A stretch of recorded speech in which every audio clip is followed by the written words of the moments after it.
प्राचीन समय में लुकमान नामक एक प्रसिद्ध हकीम हुए हैं। वे बचपन से ही बहुत बुद्धिमान थे। छोटी उम्र में ही वे अनाथ हो गए। उस जमाने की यह अजीब विडंबना थी कि इंसानों को भी पशुओं की तरह खरीदा और बेचा जाता था। अनाथ बच्चों के मेले लगते थे, जहां अमीर जागीरदार उनकी कीमत लगाकर खरीदते थे। वे उनसे मनचाहा काम लेते थे। लुकमान को भी छोटी उम्र में ही किसी जागीरदार ने खरीद लिया। वह जागीरदार बहुत ही लालची, विलासी और आलसी व्यक्ति था। वह अपने खरीदे हुए दासों से बहुत क्रूरता का व्यवहार करता था। वह उन्हें कोड़े मारता था, न पेट भर खाना देता था और न ही आराम को पूरा समय देता था।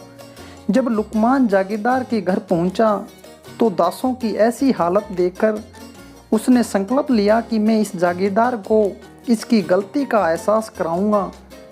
लुकमान ने अपनी सच्चाई, ईमानदारी और कड़ी मेहनत का परिचय देते हुए थोड़े ही समय में जागीरदार का दिल जीत लिया। जागीरदार ने खुश होकर उसे अपने सारे दासों का प्रधान नियुक्त कर दिया। लुकमान सभी दासों से अच्छा व्यवहार करता। वह उनसे काम के समय काम लेता और उन्हें खाने पीने और सोने का पर्याप्त समय देता। इससे वे सभी खुश थे। जागीरदार भी अपना सारा काम लुकमान को सौंपकर सुखी था। इस प्रकार जब आदमी की साफ नीयत और सच्ची नीति होती है तो विषम से विषम परिस्थितियों को भी वह आसानी से पार कर जाता है। जागीरदार के दिल में जगह बनाने के बाद लुकमान ने उसे सुधारने की सोची। एक दिन जागीरदार ने लुकमान से कहा कि खेत में गेहूं बोकर आना है। लुकमान ने सभी दासों की मदद से खेत में ठीक काम करवाया।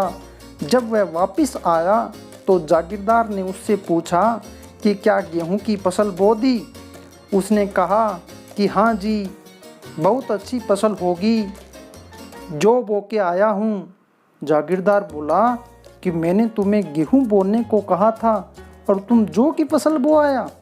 लुकमान कहने लगा कि कोई बात नहीं, जो बोए हैं काट गेहूं लेंगे।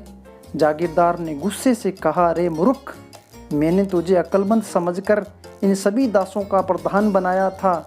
तेरे से मैं यही आशा करता था कि तू अच्छे काम करेगा, परंतु तू तो बहुत बेवकूफ़ निकला। मैंने तुझे गेहूं बोने को कहा और तू जो बो आया और यह कहता है कि फसल गेहूं की काट लेंगे। लुकमान ने कहा, साहब बहादुर, इन दासों के साथ इतना बुरा व्यवहार करके क्या आप कभी आत्मिक शांति प्राप्त कर सकते हो? यह सुनकर जागीरदार की आंखों में भ्रम की पट्टी खुल गई। उसका अज्ञान दूर हो गया। वह लुकमान के पैरों में गिरकर क्षमा याचना करने लगा और कहने लगा कि आपने मेरी आंखें खोल दी। आप मेरे लिए गुरु के समान हो। ज्ञान का तमाचा एक पल में ही इंसान का जीवन बदल देता है।